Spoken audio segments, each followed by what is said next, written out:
This is going on. Today was a good day. Today was a good day. Waking up in the morning, gotta thank God. I don't know, but the day seems kinda high. No walking from the door, no smoke. And mama cooked the breakfast with no pork. I got my 12 on, but didn't dig out. Finally got a call from a girl I wanna dig out. Put it up for later as I hit the dope, thinking will I live another 24? I gotta go, cause I got me a drop top. And if I hit the switch, I can make the ass drop. Had to stop at a red light, looking in my mirror, not a jacker in sight. And everything is alright. I got a beat from Kim, and she can do it all night. Called up the homies and I'm asking y'all, which part are y'all playing basketball? This is going on the court and I'm troubled. Last week messed around and got a triple double. Freaking brothers every way like MJ. I can't believe today was a good day. Today was a good day. Today was a good day. I can't believe today was a good day.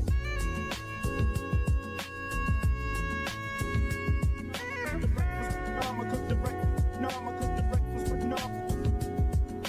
Roll to the mat and hit the showers.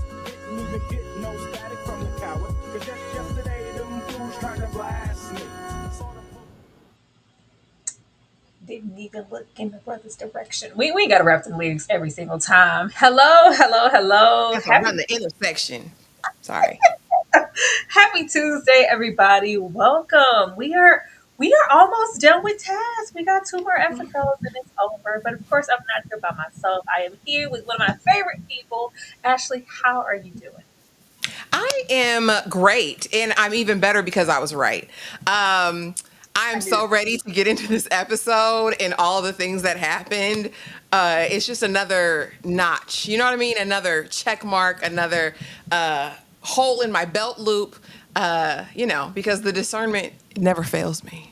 But I'm ready. I'm great. I'm amazing. How are you, Tyra? How are you feeling? And are you ready to get into task? I'm feeling good. And I knew you would come here with the spirit of gloating because you said it was Krispy Kreme. We didn't want it to be Krispy Kreme. And it was Krispy Kreme. And I'm going to share my thoughts on that. But welcome, y'all. Please hit that like button and interact with us in those comments. Let us know what you think about the commentary and about this episode. Ashley, outside of you being right, because mother's always right, overall thoughts. Okay, so here's the thing though about being right. The only fault that I find in this show is that this episode to me was very, very predictable. We all knew there was going to be a Robbie Tom come to Jesus moment. We all knew Kara, whatever her name was, biker chick, was meant to go the way of the dust. And we also knew Maeve was going to turn in Sam. And we knew Krispy Kreme. It was just very, very predictable and on that tone. I will say that they executed it very well, but I can tell that there was a different director this episode. Overall, still better than anything else we're watching right now on TV. It was beautifully acted. I really enjoyed Tom Pelphrey and Mark Ruffalo's chemistry and that dynamic. We knew it was going to be, but it was just really good. The dialogue, the back and forth, I see you. I want more for you, but you have to see that for yourself. And then also, him seeing himself, Robbie seeing himself in Tom. I really enjoyed that. But yeah, a bit predictable. If I'm being, if I'm being honest, Tyra, I don't like to be right all the time. Yeah, that was my issue also. Like I said, it's a really great show. And I'll talk about some of the characters and where I feel like the direction we're going and what I'm not really liking, which isn't a big thing. But yeah, I didn't want it to be Krispy Kreme because that was the obvious choice. That was the obvious choice. And I really wanted them to subvert and do something different and surprise me because so far the show hasn't been, if it has been predictable, it's been in a really good way and not anything that took me out of the show. Like, okay. But this was maybe the first episode. I was like, I mean, if that's where we going, I'm gonna go with y'all. I'll have to be happy about it though, because it would have been so much, more, interesting if we went into this direction. But we still got 2 more episodes, so we really don't know where we could end up. Thank you so much, DeMarcus, for the super chat. Congratulations on 9K subs, Ashley. Thank you. Thank you, Boo. I appreciate you, Real Demarcus. close. She about to hit that 10K milestone, y'all. It's hard out here for a pimp in the YouTube streets to be hitting 9 and 10K. Please show us some love. Show your love in my Steve Harvey voice. It's hard, but let's get on up into the episode now. What better place to start than here? Because this, okay, I have long given up on Robbie being smarter than the average bear, which I'm going to get to in this episode because they tried it. Because we've been a box of rocks this entire time. As soon as we get over there with Tom, all of a sudden we MacGyver, we smart, we know what to do and where to go and how long it takes to get there. Say, oh, okay, couldn't fool me. But this here, this was drawing me back a little bit in the beginning because I was like, we go down to the quarry one more time. I don't want to go to the core. I don't want to reminisce on real love down by the quarry, down by the creek, down by the lake. And he is putting, the cold, the brick water on his back because this is what me and my brother would do before we dive in. And of course, we transition into Cliff, another fellow brother dead and gone. But even in this moment in the beginning, I thought we knew exactly what it was that happened to Cliff and we would just be moving accordingly. No, for about a good 10 minutes in the episode, Robbie's trying to figure out where's Cliff? Or he's not answering the phone. Where do you think he at? We go all the way down to the crackhead's home. We looking because you know where Keith is. Somebody, Cliff. He's gone. He's dead. But this is a sad moment for Robbie because not another brother. For me though, this would have me moving even quicker because the block is getting hotter than before. You're literally out here by yourself. But Robbie continues to just be Robbie. Ashley, Cliff is dead. He dead. Robbie's a dingbat. Yeah, and we saw him go out bad, swollen.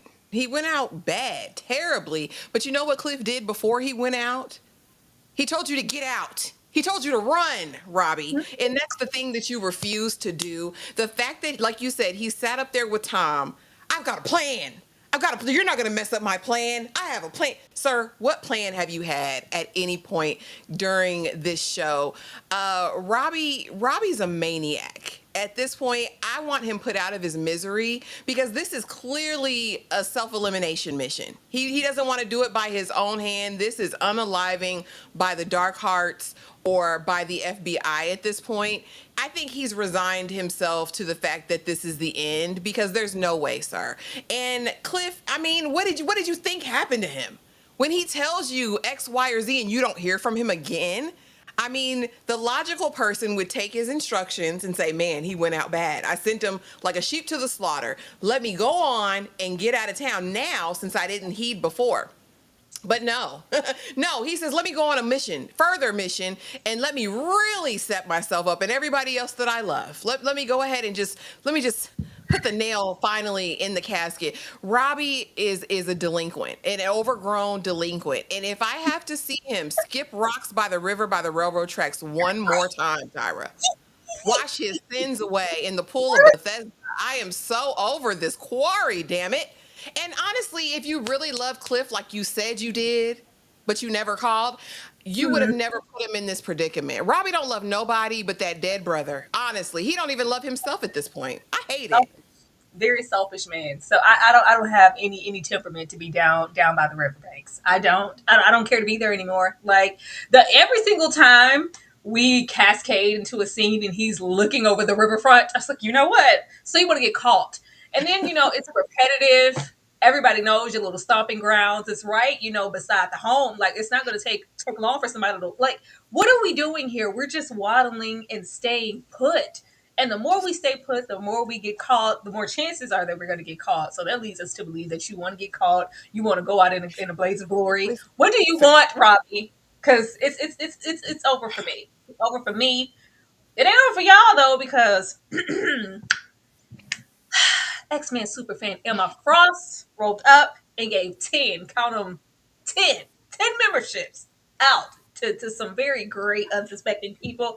If you are here and you got a membership from X-Men superfan Emma Frost, please say thank you. Feel free to go and cascade through all of the members only content. It's a good time. It's a key over there. You're going to find something that entertains you. Once again, thank you so much, Emma, for supporting. I really, really appreciate you. And we have DeMarcus here. with $5, who said, "Which song is better, Again by Janet Jackson or Breathe Again by Toni Braxton?" I'm gonna go over there with Breathe Again before I go to Again with Janet. I'm sorry, so I'm gonna go over there with Toni D. Braxton. Ashley, Sing again for me. again, which one? Breathe Again? Again, no, again by Janet Jackson. Where how's the song go? Heard from a friend today, and she said you were. Oh yeah. We're going to breathe again, breathe again. I'm going over there with Tony too. It just that song cute and everything, but Tony, yeah, I'm going over there with Tony. Okay. That should never breathe. Yeah, we're going over there with Tony. My sentiments exactly. Thank you so much, Marcus, for that super chat. Emma rolled up again and said, "Let me take a moment to show appreciation to the beautiful looks you are serving today, and those lipsticks are divine." Oh, Thank you. that's all. That's all you right there, Ashley. That's the lip. I know you got a link for it in your chat. Oh yeah, yeah. I know you got a link for it somewhere. I know you got a link. Thank you, thank you. I just know that you have a link. Oh man. But leaving this individual here because Robbie is absolutely exhausting, and I didn't know that we would be here with him at this point in the show. I just thought, we would be moving smarter. Baby, the way I cackled when this lady said, she said, "You know what? I'm a good person." I said,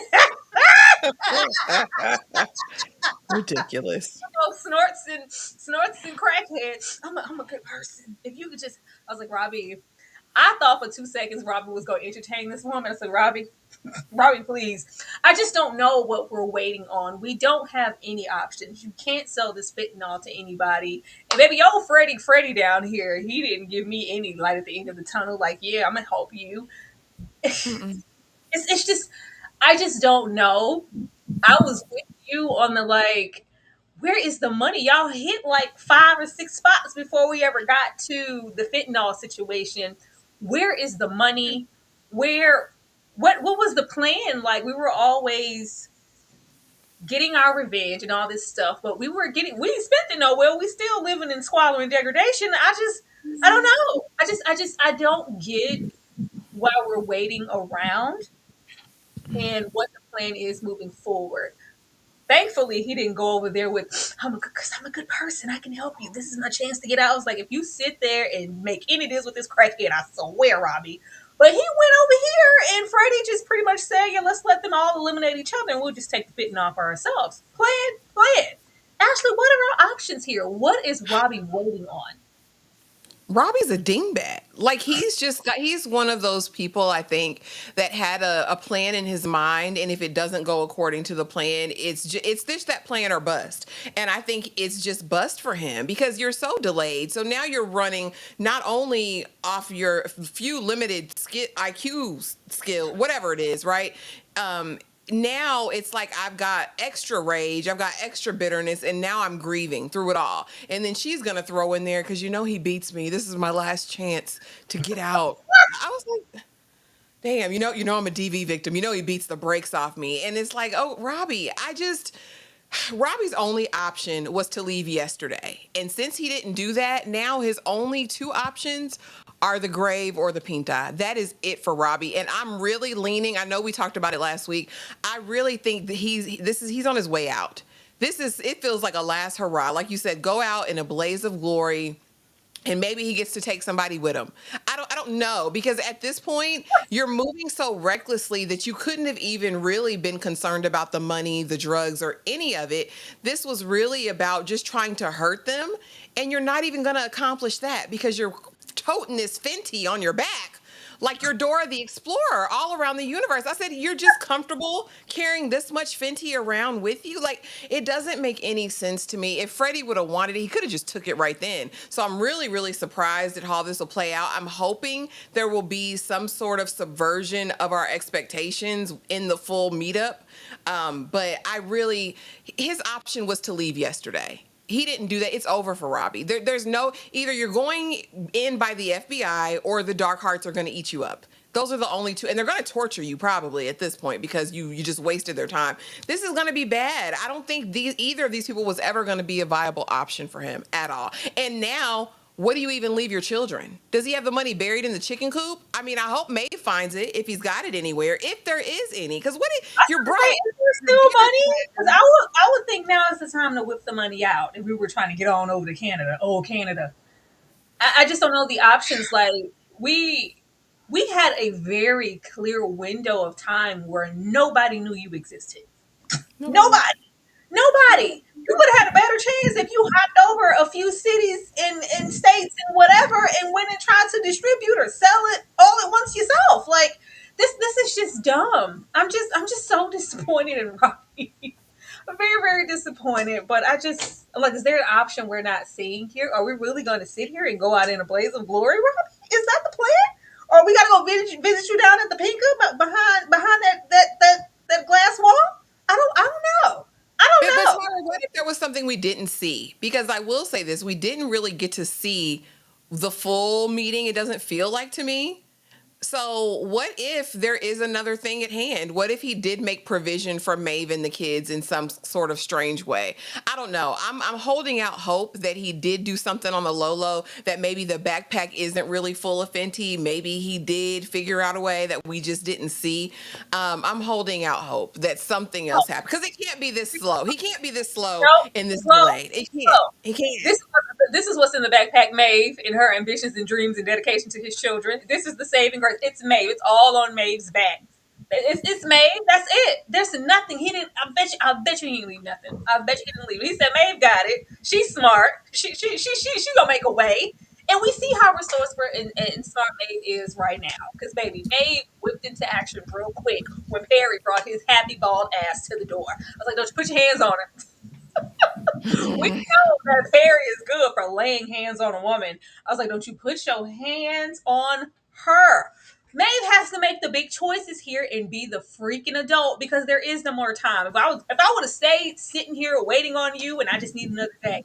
I just need another day. I just need another 2 days. But I would have been caught up if this man would have came in here and seen this child. Maeve was I love Maeve. I love Maeve down with a passion because she whipped into action. Even though I was shaking with you, girl, I was like, "Oh Lord, Maeve, please!" Now look at here, Sammy. We don't ask you for a lot. Don't you bring your happy ass out this bar.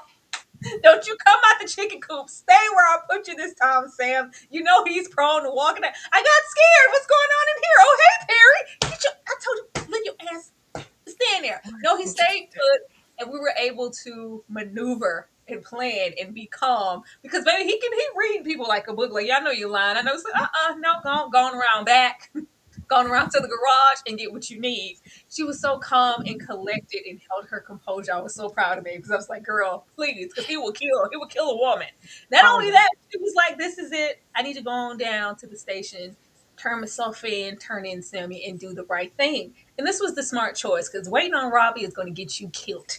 Ashley, Sammy stayed put. And Sammy is alive. Yeah, that's what I'm saying. But we saw a dead deer this episode. I don't know if you peeped it, but I on that did. car ride, there was a deer on the side of the road. So somebody's still going out here, right? But no, Maeve did what needed to be done, like an OG, triple OG with a mullet would do. She went down there to that station and said, listen, I don't even need a lawyer. I'm going to tell y'all everything y'all need to know because I'm sick of it. It's gotten too close to home now. Because when that man came in breathing down her neck with the side hug, I said, Maeve know what it is. I was very scared that Sam was going to pop out that chicken coop because that's what he does. He's a wanderer. He's a roamer. When she said, and I mean it this time, don't you come out this chicken coop. I said, listen, Maeve, you better mother him. And see, here's the thing. Maeve is more of a parent than Robbie could ever be because even in all this confusion with Perry going there, sure, Perry, have your way. I know how to navigate this. I know how to play it off. I know how to have my composure in a tough situation. But then also, let me call my girl. I trust you. You can watch these kids. I know they're not mine, but they're basically mine. I have to go do something. Promise me you'll keep them safe until I get back. Maeve is the real MVP, because I know he's your uncle, girl, and I know you love him. But go on and tell them people everything you need to tell them, because it's ridiculous. This is the only choice, and we talk about this. I think in the first live, if y'all go back and watch our episode 1 review.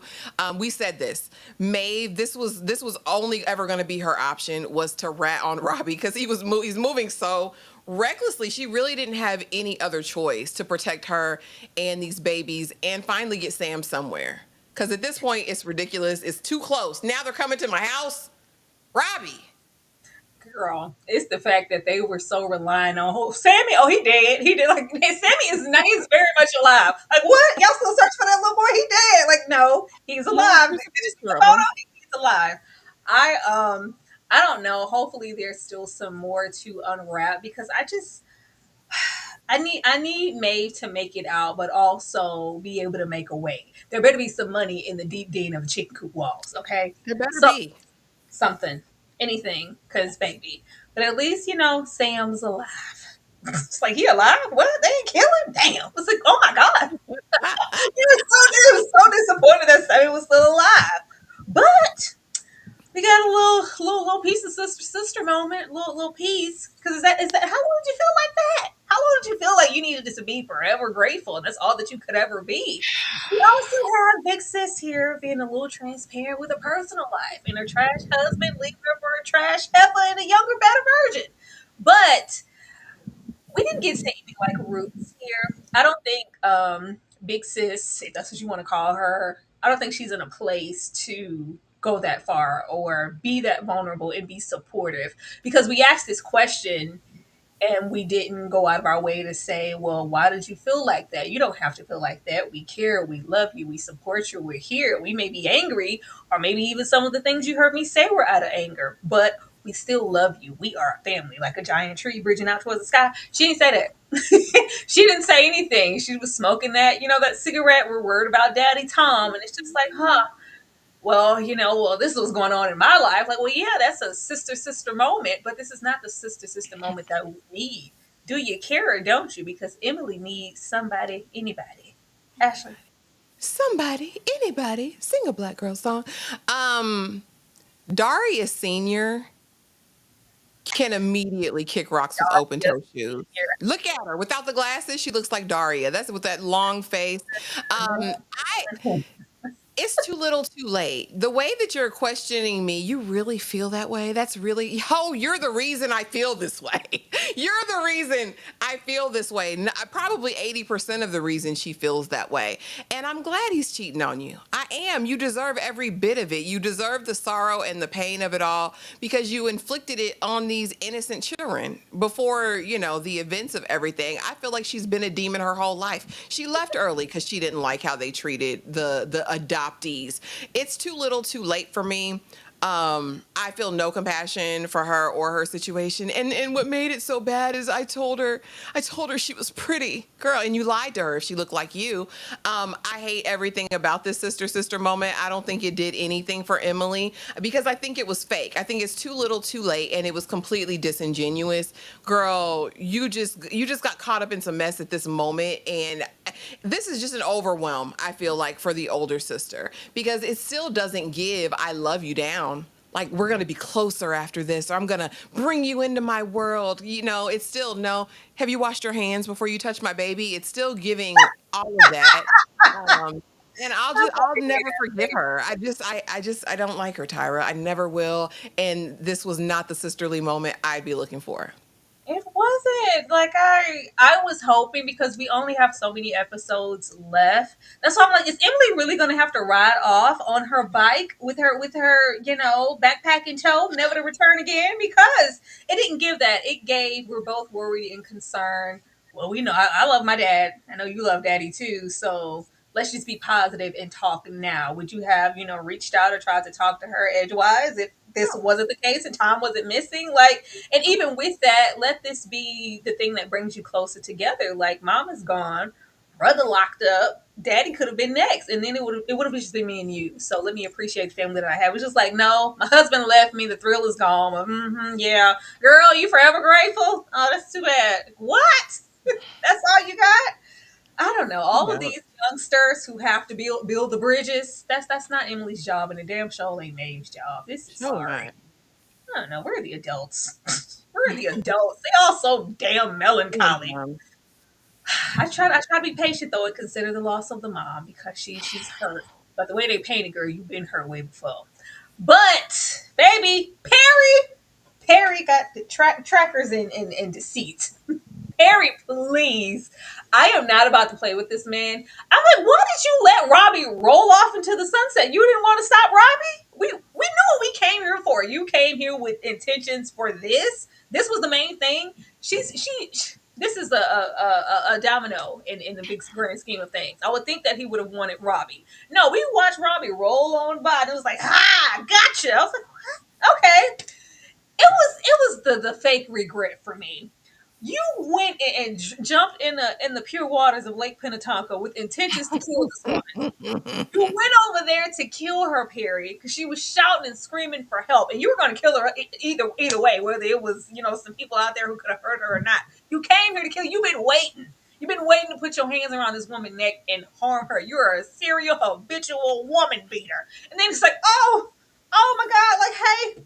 Oh my God! I think she's dead. Oh, I didn't mean to do that. I didn't mean to do that. Like what is this regret? Like this was an accident. You intended to choke this woman out. What? That was that. Then of course we lie about it. After we hit the lady in the face with the door for good measure, because there's never enough of us putting our hands on. We gotta harm the women. I'm surprised Maeve made it out unscathed. But we get in that car with Jason and we lie. What does this mean for the Dark Hearts? I think the Dark Hearts, well, some of them are going down before we could even get this unfolded. Ashley, did you feel where Perry was coming from? Because he was like, "Oh man, I ain't mean for her to die. I just wanted her to be quiet." Y'all know I go down through there and I stay and I watch that 10-15 minute after show. And so the actor who plays Perry says he went to the director and Brad, the writer, and was like, what if Perry really didn't mean to do it? We see the people up there and he just, before he knows it, he's trying to keep her quiet. And next thing you know, she's gone. And so that's how he says he approached the scene. And that's why we see the lingering regret after it. But Perry is an interesting character because Perry, while older, is still very much run by his emotion. And we've seen that throughout, right? He's a very emotional and reactive person. So we see first, second episode, he's crying, right? Like, oh man, like, oh, that's so terrible. Like, I just don't know. Then we, of course, see this close encounter with her again at the table when he's confronting her the first time and still very whatever. When he finds out about Jason and what really happened, let me go shed a tear. But first, then let me bust you with the chain link fence. I think Perry is a disaster waiting to happen, and honestly, I feel like this is going to be like a Cain and Abel situation. I definitely believe that Perry, because he's been looking out for the Shire for so long, since the beginning, I think that Jason will be the one to take Perry out. If they get away from the FBI in this melee that's upcoming, I think Perry dies at the hands of Frodo Baggins from the Shire because I don't think there's any going past it. I think just as Perry is impulsive, maybe with a little bit more smarts, as he's the best detective we have on the show, period. Frodo Baggins from the Shire is equally responsive in terms of violence, right? He's going to take people out without having a second thought. When he finds out you took out his wife, it's over for you, Perry. I don't care what y'all had before. And Perry's that type, he's going to, I know motorcycle club dramas, Tyra. Perry is going to say, man, I didn't mean to do it. I didn't mean to do it. And it's going to be over. He's going to get that Cliff treatment. And I'm here for it. Whether he had intent or not, he's murderous. He's always been murderous. Anybody can get this work. And I think, honestly, he knows Robbie's stupid. That's the only reason I can think that this would be your quick target versus going immediately after Robbie. You done placed the trackers, bruh, policeman. You know what time it is. I just think he knows Robbie's an idiot. That's the only logical explanation for going after her, the low-hanging fruit first. I don't get it. It felt like a disloyal thing. Like I knew you were lying. Like you're supposed to be a part of you're supposed to be the pink ladies of the Dark Hearts, and here you are over here consorting with the enemy. It just blows my mind how hidden Robbie is. And it was like, oh, I'm connecting dots. He's on the in the picture with Cliff on the refrigerator. I'm like, y'all really didn't know anything about him, really? But then he asked Maeve in the garage, like, "Hey, where's your uncle? Where's Rob?" And it's like, "Oh yeah, oh, okay, yeah," because he's Inspector Gadget. There's some toys around here, some kids here. I said, Perry, come on, Tom. Go on, give up your little badge. Pass it to Perry. Detective Perry Mason is on the case because Perry gonna figure it out. He missed his Every call time. over here with these raggedy ass dark hearts. He was supposed to be an agent, a spy, Every time. something. CSI in the making because Perry's gonna get her done. I don't know. This is definitely going to end really, really bad. If they don't take each other out, one is going to take out the other. But of course, we have to get out of the neck of the woods to even get there and do that. Because, baby, why you got all them scratches on your neck, Perry? All them defense wounds. Well, what happened? Who'd you hurt? He's like, yeah, babe, go on down there and take after Jason's kids. I don't know. We ain't seen her. I don't know where she is. Girl, Lizzie, get on my nerves. Lizzie gets on my nerves, girl. Read the room. Girl, when she said, like, yeah, I lost, all sense of smell and then some, when I was hit and I got this gash. Oh, is that permanent? Can you smell now? Well, what about now? Girl, I said I can't. Lizzie upsets me. Does Lizzie do anything? I don't know. The juxtaposition between these two is very interesting because I keep waiting on something more from Lizzie than her just being a slacker who eats snacks and can't shoot a gun. It's just she's just there. She's just there taking up space, which is why I think we're going to get what I said over there with Krispy Kreme. Her having to rise to the occasion when she finds out he isn't who he's pretending to be. Because this isn't enough. We have Aaliyah delivers every scene. Every time. Every We scene. learn more. We're getting more into, not only, the physical scars, but the internal scars. Baby, I check in pretending to be X, Y, and Z to make sure that my abuser is where he's supposed to be. Not out of fear, because I want to make sure he's not doing this to anybody else. I say, oh, Lord. Aaliyah's on the case, and Lizzie is just over there standing next to the water cooler. Okay, Ashley. And I hate to do this, and I hate to say this, and because these, they're all, actors, but to have these two in a room just isn't fair. Because our girl Aaliyah is, I mean, Muthusu, Thaba, whatever her name is, y'all, forgive me if I'm mispronouncing it. She acts down. Like every scene that she's in, you feel her in the room. She fills up the space. Lizzie McGuire is inadequate in comparison, in my opinion, in every scene. In every scene that they share. And maybe that's just the way her character's supposed to come off. But I really, really, really despise Lizzie McGuire. I feel like she's useless in the space, useless in the show. If they don't pull if they don't pull that card with her at the end with Brasso, then what really was your whole point in being here? To be annoying? Aaliyah has done a lot, even in terms of the show, to open herself up and really bare her heart to Lizzie. And it really makes me question why. Like, why did you want to share in that way with her in the room? Like, why do you feel like she's safe to let into your space? I don't trust Lizzie McGuire as far as I can throw her. I don't see how she's been useful to the case. She don't know how to pull the trigger. She's ready to drop them draws at every second and not focus on the case. I'm just over her. And I hated the little banter right here because it felt so one-sided. I honestly feel Aaliyah was acting in the room by herself. Like, honestly, it was like a wall. And like I said, I don't know the actress. I don't think I've ever seen her before in anything else, the one who plays Lizzie. But I'm not impressed, Tyra, and it really was a drag. I Like, think I would have it's just rather seen Aaliyah alone than to see her there with her. I think it's intentional so that when she does rise to the occasion, we're like exhaling, like, finally, Lizzie, because you have been a drab this entire season. And I think she's venting because she wants to pique something in her because it's very, oh my God, you're so good at your job. I wish I could be good at something. I've never done anything my whole life. I don't even know how I made it this far. I'm just an inadequate officer. I don't know. I can't even shoot a gun. So it's just like maybe if I, maybe if I give some type of vulnerability to her, she'll eventually give it back and get active and realize what we do it for. Like, find your passion. Like, if I can find it amidst all that I've been through, you can most definitely find yours outside of this divorce in your marital bed that we couldn't sleep in. It has to be something. She has to rise to the occasion. We can't That's leave it. Lizzie. We can't leave her here. Oh my Girl, God, please being don't leave mid her. is enough for some people. Being mid works for people every single day. I mean, if we had seasons and it's like, y'all remember the first season when Lizzie was trash and she couldn't look at her now? We have 2 episodes, which is a short time to do so. The quicker she learns something, the better. But I think it would be crazy to leave Lizzie's character waddling here in this gray area of, where's the snacks? Just eating and I'm just in the scene. Like, this was a cakewalk for her. She doesn't have to deliver a whole lot. It's just very, like, okay. Okay. Thank you so much. Emma Frost, who do you like more, Lizzie or Mary from Mary? We gonna give it to Mary. At least Mary got some sense. Mary's smart. Mary moves with intention, whether it's good or bad. Lizzie just does nothing, and she's just there. Ashley. Yeah, at least Mary has agency. I mean, in a point of view, and I don't mind the actress who plays Mary. I think she does a good job with the character.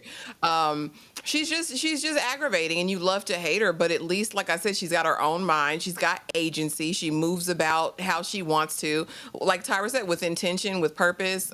You can't get mad at a character like Mary, other than just hating her. But you can't get mad at the workings of it all.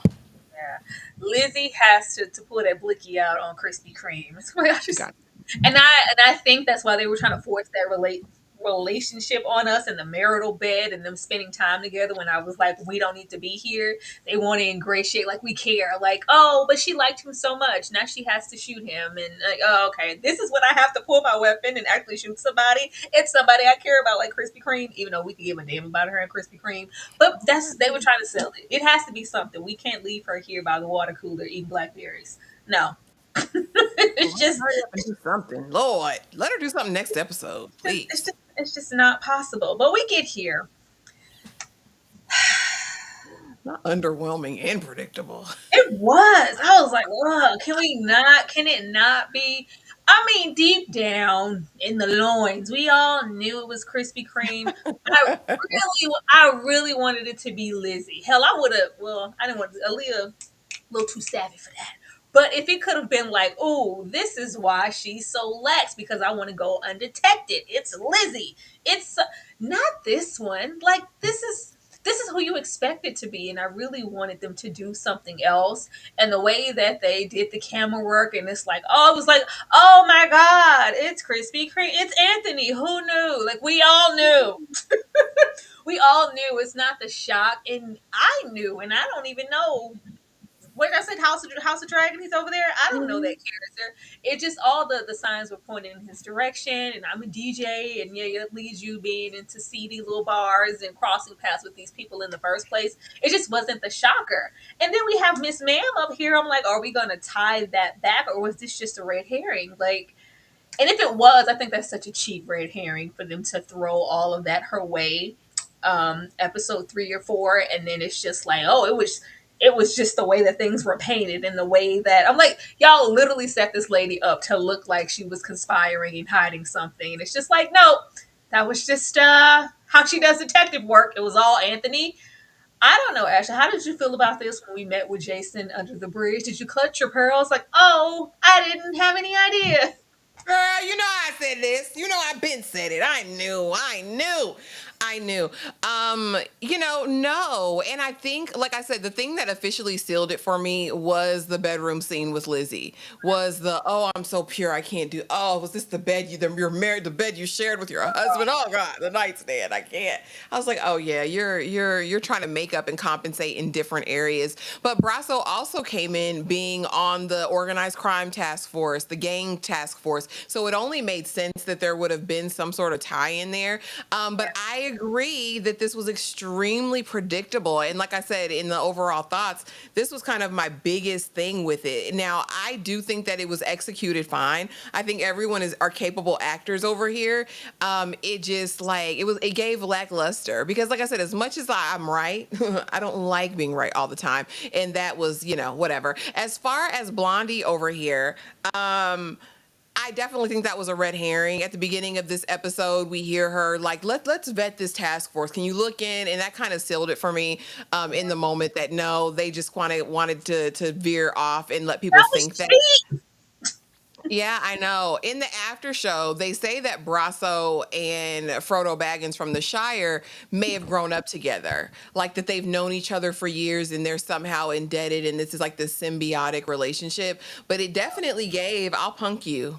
You got one more time to say something like that to me. And this time it came close. It really makes me question how long Brasso has been working with them. And I think that's kind of the thing that they missed me on with this. So the reveal was fine, but I do think we could have taken a couple minutes to understand the dynamic of their relationship and how they knew each other more.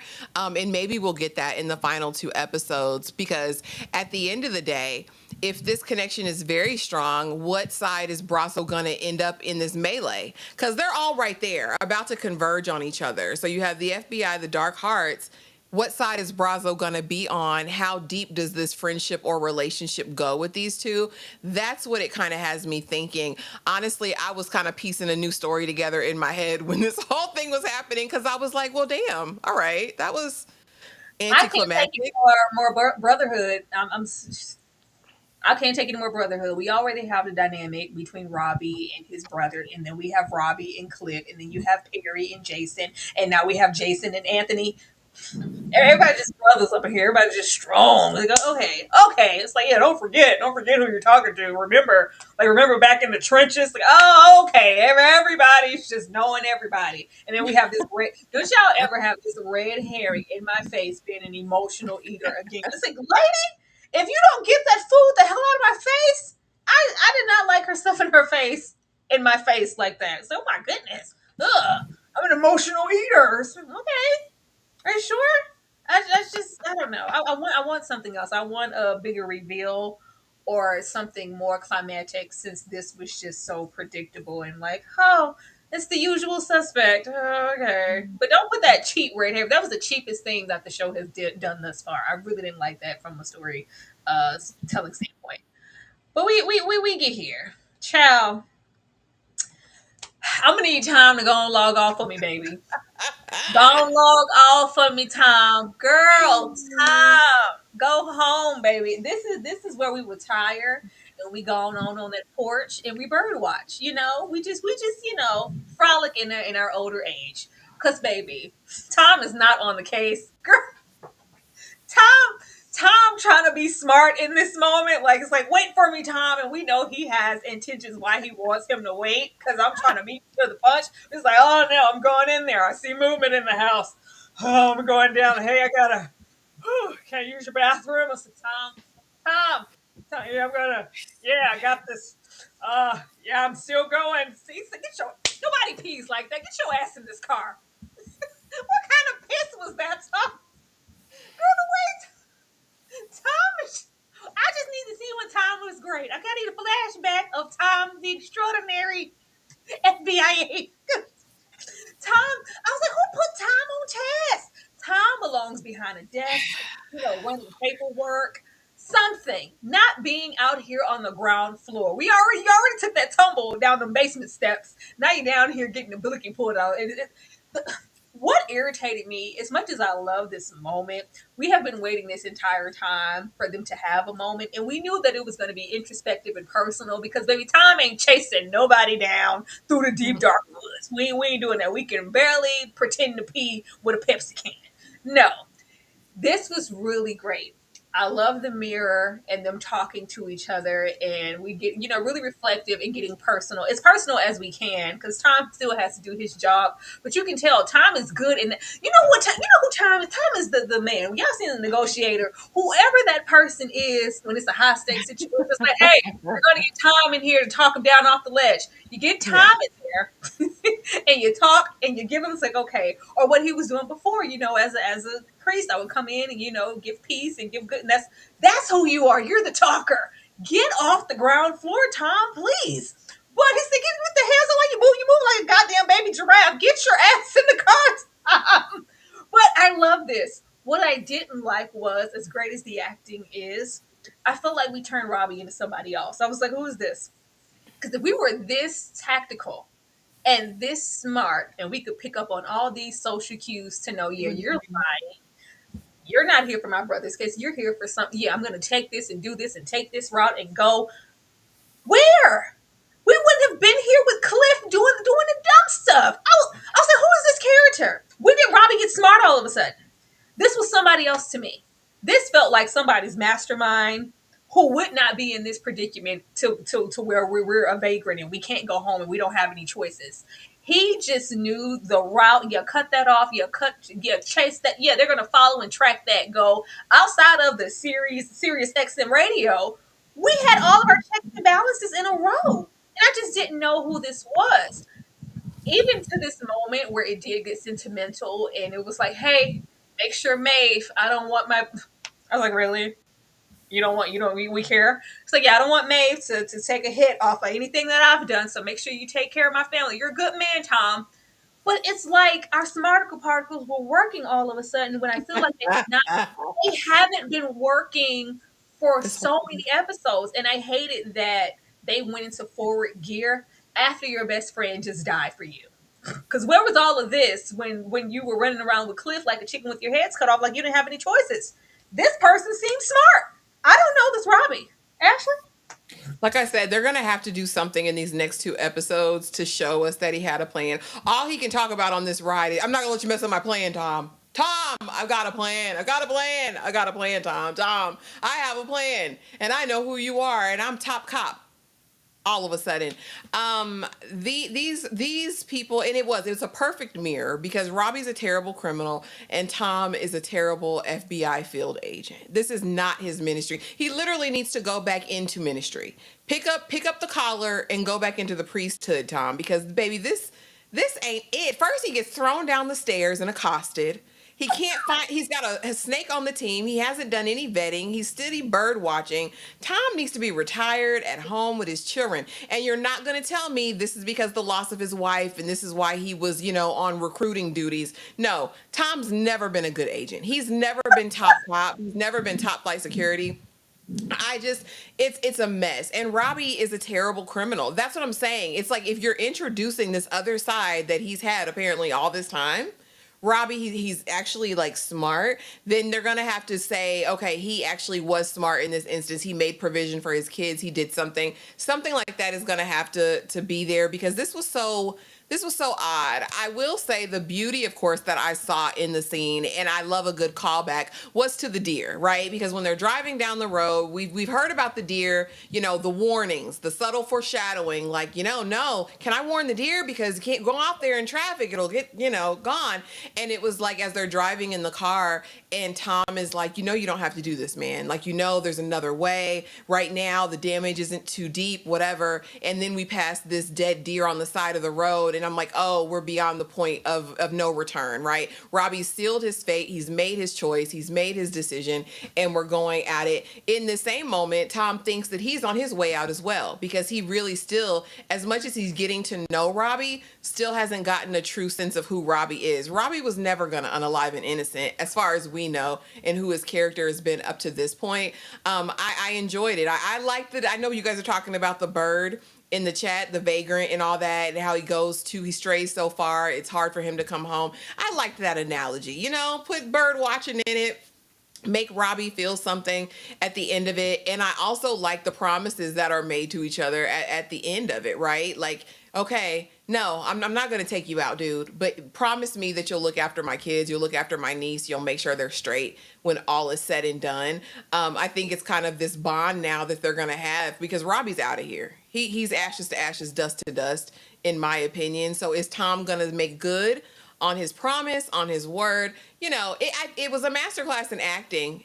Like I said, would I have wanted it in a different circumstance? Yeah, because Tom just really looked incapable and weak in this moment, and I would have liked to see it more balanced. But I think it was a great scene. I was here for it ultimately.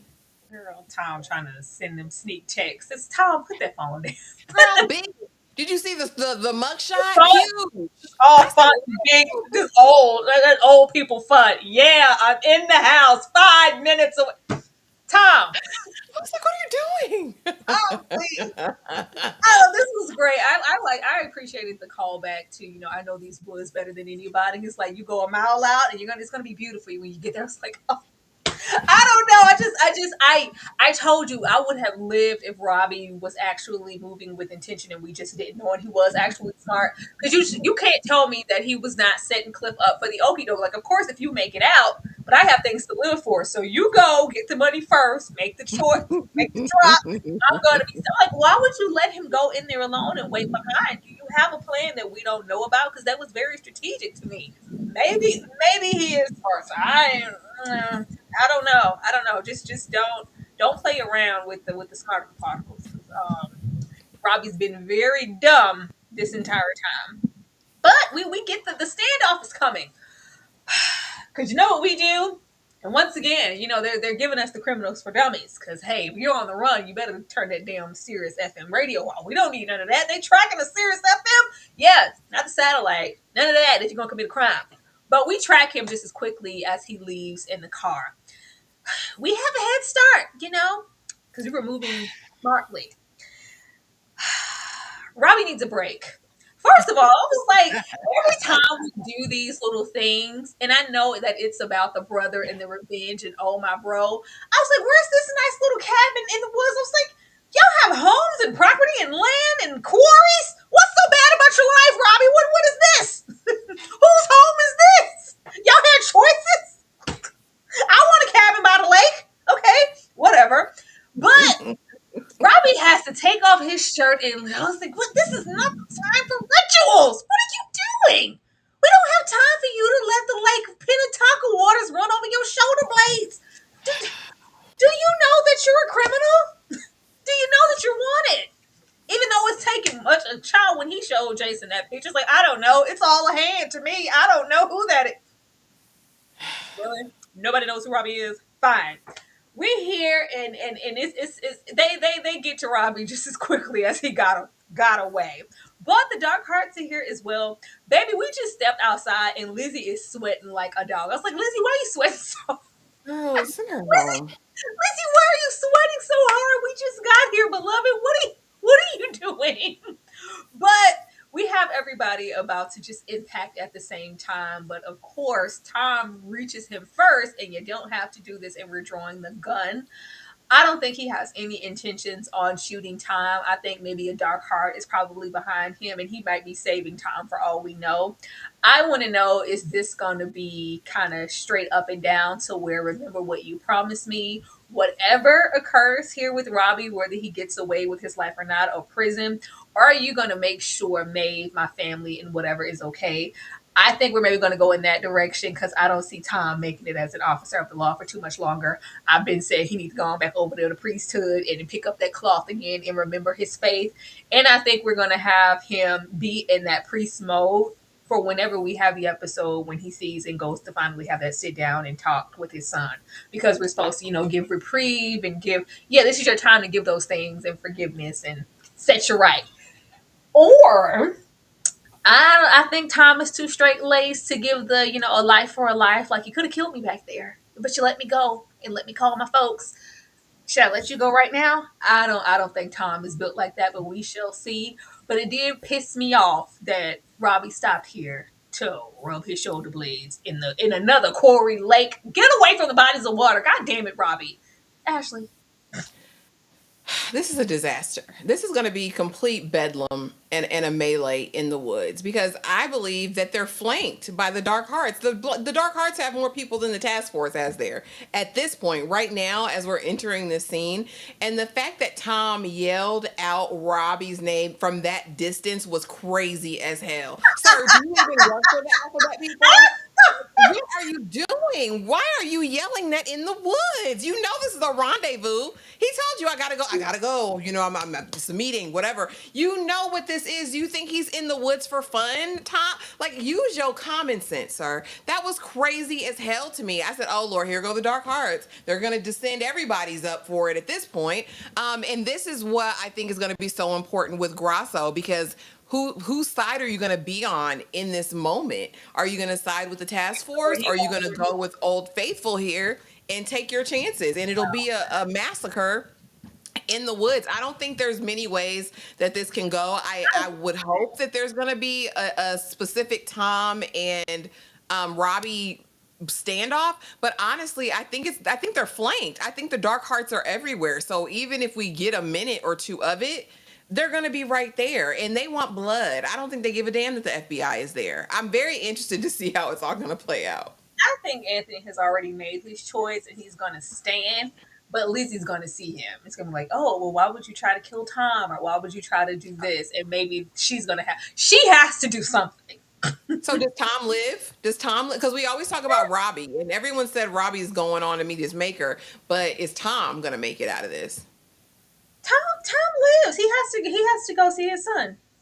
Okay. He lives, but he takes this jacket off and he goes to pick up the cloth again because we need to get out these woods. After the Robbie! next Robbie, don't do this, Robbie. Everybody, we're over here. I was like,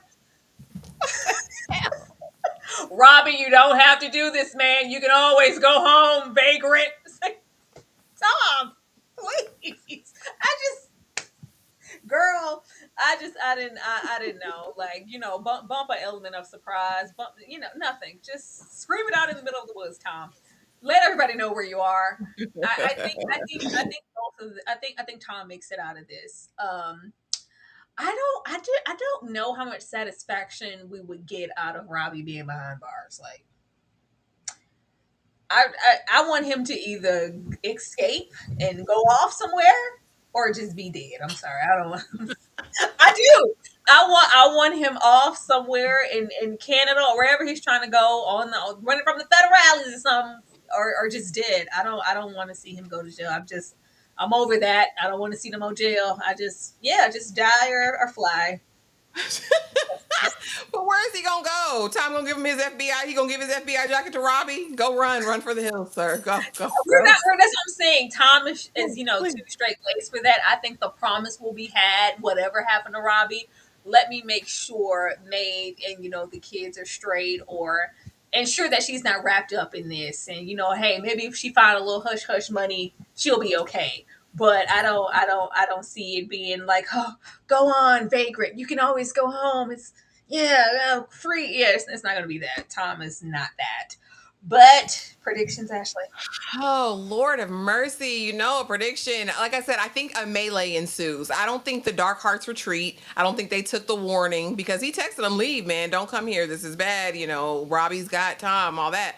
But I don't think they retreat. I think it's a full on melee. I think we're going to have the task force versus the Dark Hearts versus Robbie, and Tom will just be there doing nothing. I think there will be casualties. I don't know who's going to go, but I do think we'll lose someone in the task force and someone from the Dark Hearts. I think Robbie, we get to see him in the final episode, so he lives through this next episode. But hopefully we get to see how Maeve settles in, what's going to happen, the rest of the interrogation, what she actually tells, and see if there was actually a plan under the surface, if he made provisions. That's really what I want to know in the next episode, and I hope we get that. I hope so. I really, really hope so. We know that these two are going to make it out. He has to notice those scars and find out what happened to his wife so they can have their standoff. So they're going to be fine. If anybody gets taken out on task, it needs to be the emotional eater or Anthony. It needs to be one of the two, or Krispy Kreme. It needs to be one of them because Lizzie has to do something. I refuse to think that we would leave her in this pathetic state of an agent. Please do something. Let it be Lizzie and not let it be Aaliyah. Aaliyah has showed her weight in gold. Can we just not? Can we just not? I need Tom to just make a smart decision, Tom. I don't know, like, if we're gonna really take Tom through there to where he has to do something that is like, you know what, this is it for me. I'm putting the badge down and going back to the cloth and embracing my babies, and that's including going to give forgiveness to my son and just walking away. That's fine. Robbie, grave or Canada. That's all I got for you. That's all I got. But y'all, that was Task. Ashley, you want to share something with the people? Just make sure you guys, if you haven't already, well, first, thank you guys for coming through and talking task with us tonight. Don't forget to make sure you're subscribed, make sure your notifications are on. I know we're covering Love is Blind. I know we have Abbott Elementary. We have Reasonable Doubt, the morning show this week. So just make sure you're subscribed and have your notifications on so you can be there or be square. Members only Blockbuster Movie Night is this Saturday, and I will be dropping my choice tomorrow. So make sure that your notifications are on so you get it and you can set an alert. But thank y'all for coming through. Yes, thank you guys so much, and we will see you next time for whatever we got coming up. Put the notifications on so you can be there on time. Good night, y'all.